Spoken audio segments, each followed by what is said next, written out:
আমার হায়াতে নাই, ইবাদতের সময়ও কি নাই। অথচ আমার আপনার সফর, বিশাল সফর, লম্বা সফর, যে সফরের একমাত্র সম্বল ঈমান, আমল, তাকওয়া। কে বলছে? ঈমান, আমল, তাকওয়া। তো ঈমান সম্পর্কে আমরা মোটামুটি হালকা আলোচনা কি করছিলাম, যে আল্লাহকে বিশ্বাস করা, রাসূলকে বিশ্বাস করা। শুনেন, এক হাদিসে আছে, আল ঈমানু বিজু ওয়া সাবউনা শুবা। আল ঈমানু বিজু ওয়া সাবউনা শুবা। হাদিসের অর্থ হলো ঈমানের ৭৭টা শাখা প্রশাখা। ওটা ৭৭টা শাখা প্রশাখা। তাইলে এই ঈমানকে একটা গাছের সাথে তুলনা দিয়েছে। কিসের সাথে? গাছের সাথে তুলনা দিয়েছে। গাছের সাথে তুলনা দিয়ে রাসূল কি বুঝাইতে দিয়েছেন? এটা একটা বৈজ্ঞানিক থিওরি আছে, দেখবেন ভূগোলের মধ্যে আছে। একটা গাছের মেন 3টা জিনিস। কটা? একটা হলো তার শিকড়, ঠিক না? আর একটা হলো তার কাণ্ড।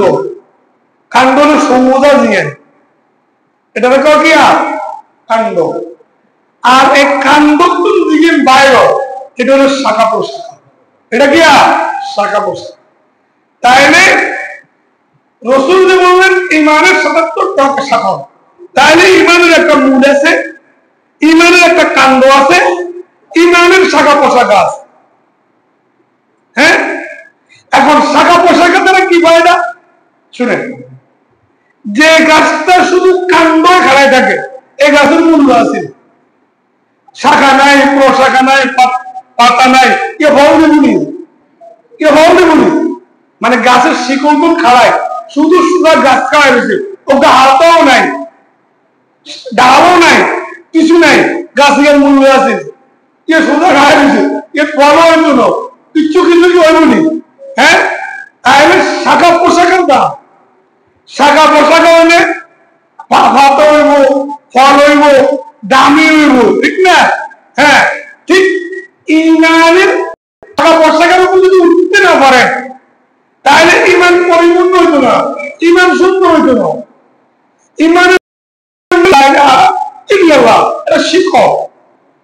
হ্যাঁ, বাকি কাণ্ড, নামাজ, রোজা, হজ, মেন ঈমানের যেগুলা মূল ভিত্তি, যেগুলা হুকুম, যেগুলা এর বাইরে আরো ৭৭টা শাখা পোশাখা আছে। যদি শাখা পোশাখা যত তরুণতাজা হবে, শাখা পোশাখা যত উন্নত হবে, ফলগুলো তত কি ভালো হইব।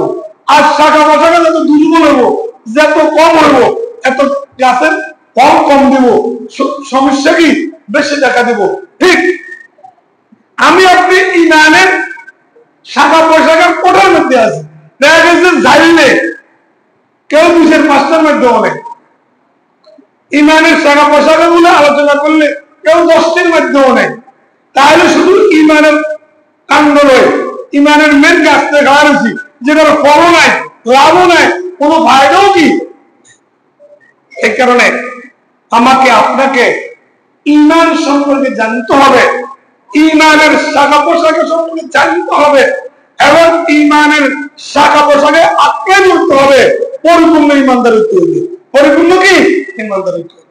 এখন এগুলো আমরা কিভাবে এই মুতালা, তালিম, আলোচনা এগুলো শিখি শিখি আস্তে আস্তে ফিট করতে হবে, ঠিক না? যাক, আমি বলতেছিলাম